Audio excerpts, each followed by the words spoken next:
প্রিয় দর্শক, আসসালামু আলাইকুম। ঘরে থাকা 1 কাপ আটা আর কুরবানির ঝুরা মাংস দিয়ে তৈরি করে ফেলুন মজাদার এই বিকালের নাস্তাটি, যা ছোট বড় সকলেই পছন্দ করবে।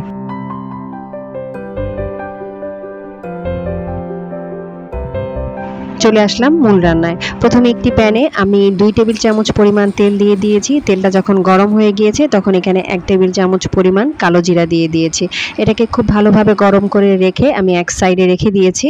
এখন একটি বাটিতে আমি 1 কাপ পরিমাণ আটা নিয়ে নিয়েছি। এই আটাটা আমরা ঘরে যে রুটি বানাই সেই আটা, আপনারা কিন্তু চাইলে এখানে ময়দাও নিতে পারেন। এর মধ্যে স্বাদমতো লবণ দিয়ে দিয়েছি, আর যে তেল আর কালো জিরাটা গরম করলাম সেটা আমি এর মধ্যে ঢেলে দিয়েছি।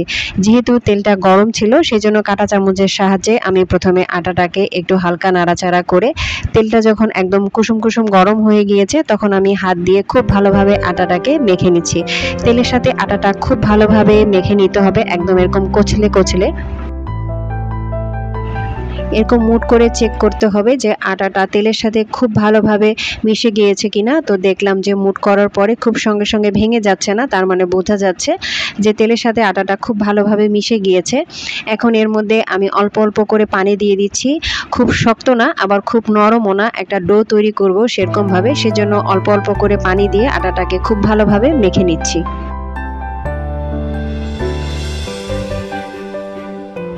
আটা ডোটা রেডি হয়ে গিয়েছে, আর আটা ডোটা যেন ড্রাই না হয়ে যায় সেজন্য উপর দিয়ে আমি আরেকটু 1 টেবিল চামচ পরিমাণ তেল দিয়ে দিলাম, যেন উপরের অংশটা ড্রাই না হয়ে যায়। এখন আমি এটাকে ঢাকনা দিয়ে রেস্টে রেখে দেব 10 থেকে 15 মিনিটের জন্য। এটা রেস্টে রেখে দেওয়ার পর আমি এই পাশ থেকে মাংসটাকে এখন প্রিপারেশন করে নিব। মাংস প্রিপারেশন বলতে তেমন কোনো কিছুই না, এর মধ্যে শুধু আমি টেস্ট বাড়ানোর জন্য কাঁচামরিচ দিয়েছি একটু বেশি পরিমাণে, সেই সাথে একটা বড় পেঁয়াজ এরকম একটু মোটা মোটা করে কেটে নিয়েছি। দাঁতের ফাঁকে যখন এরকম কাঁচামরিচ আর পেঁয়াজ পড়বে তখন খেতে কিন্তু ভীষণ ভালো লাগে, একটু ঝাল ঝাল লাগবে।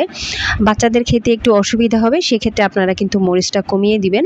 আর দিয়ে দিয়েছি একটু ভাজা জিরার গুঁড়া। সব দিয়ে সব উপকরণগুলো একসাথে খুব ভালোভাবে মেখে নিচ্ছি। আর এর মধ্যে যে লং, দারচিনি, এলাচ এবং তেজপাতা রয়েছে সেগুলোকে আমি সরিয়ে নিলাম, কারণ খাওয়ার সময় সেগুলো দাঁতের ফাঁকে পড়লে কিন্তু খেতে ভালো লাগবে না। তো ডোটা রেস্টে রাখার পর আমি ঢাকনাটা খুলে ডোটাকে 2 ভাগ করে এখন ভাগ করে নিলাম। আর 1 ভাগ অংশটাকে আর একটু আমি এরকম করে একটু ময়ান করে নিচ্ছি, যেন রুটিটা বেলার সময় খুব সুন্দর স্মুথ একটা রুটি হয়।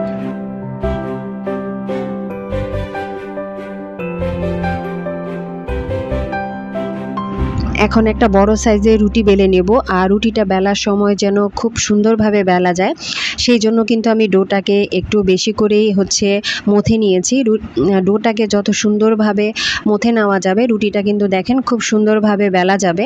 আর পানির পরিমাণটা কিন্তু অবশ্যই খেয়াল রাখতে হবে, এখানে কিন্তু বেশি পরিমাণে পানিও ব্যবহার করা যাবে না, আবার কমও পানি ব্যবহার করা যাবে না। বেশি পানি ব্যবহার করলে তো আপনি রুটিটা বেলতে পারবেন না, আর কম পানি ব্যবহার করলে তো ডোটা একদম শক্ত হয়ে যাবে। সেক্ষেত্রে পানির পরিমাণটা কিন্তু অবশ্যই খেয়াল রাখতে হবে।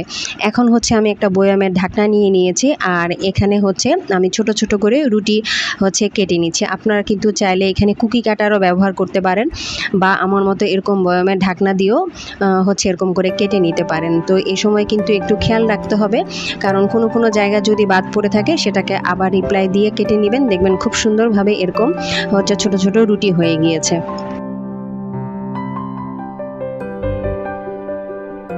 তো আমার এখানে ছোট ছোট সাইজের 4টা রুটি হয়েছে, আর এভাবে কেটে নেওয়ার উদ্দেশ্য 4টা রুটি যেন একদম সমান সাইজের হয়ে থাকে সেজন্য।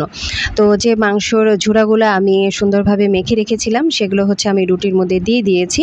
আর আপনারা নিশ্চয়ই দেখে বুঝতেই পারছেন যে আমি আজকে কি বানাচ্ছি। আমি মাংসের ঝাল পিঠা তৈরি করছি। তো এখন একটা এভাবে করে আমি ডিজাইন করেছি, একটা রুটি আরেকটা রুটির উপর দিয়ে কাঁটা চামচের সাহায্যে পাশে ডিজাইন করে নিয়েছি। আর অবশ্যই এরকম করে পানি দিয়ে সিল করে নিতে হবে। আর দুটো আমি এরকম ডিজাইন করে পুলি পিঠার মতো ডিজাইন করে নিচ্ছি। তো আপনারা আপনাদের পছন্দ অনুযায়ী করে নেবেন। চাইলে কিন্তু আপনারা সিঙ্গারা বা সামোসার মতো করেও এই ঝাল পিঠাগুলো তৈরি করে নিতে পারেন।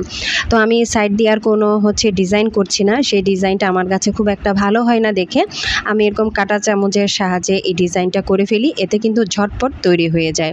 যদিও আমার কাছে ডিজাইনটা খুব ভালো হয় না, তারপরও আমি কয়েকটা চেষ্টা করেছি। দেখুন আমার কিন্তু সবগুলো পিঠা তৈরি করা হয়ে গিয়েছে। আর এই তো আমি একটু ট্রাই করেছি যেন দেখতে একটু ভালো লাগে, সেজন্য কয়েকটা এভাবে করে তৈরি করেছি। আপনারা কিন্তু চাইলে বয়ামের ঢাকনা ছাড়াও আপনারা ছোট ছোট করে লুচি কেটে আপনারা কিন্তু এভাবে ঝালপুলি পিঠা তৈরি করে নিতে পারেন। যাই হোক, আমি তেলটা গরম করে সবগুলো পিঠা এরকম সুন্দরভাবে একদম যেন পোড়া না লেগে যায় সেদিকে খেয়াল রেখে কালারটা সুন্দর রেখে সবগুলো পিঠা আমি ভেজে নিচ্ছি। ভাজার সময় কিন্তু চুলার আঁচটা লোতে রেখে তারপরে পিঠাগুলো ভাজবেন। দেখবেন পিঠাগুলো একদম খাস্তা এবং মচমচে হয়ে যাবে।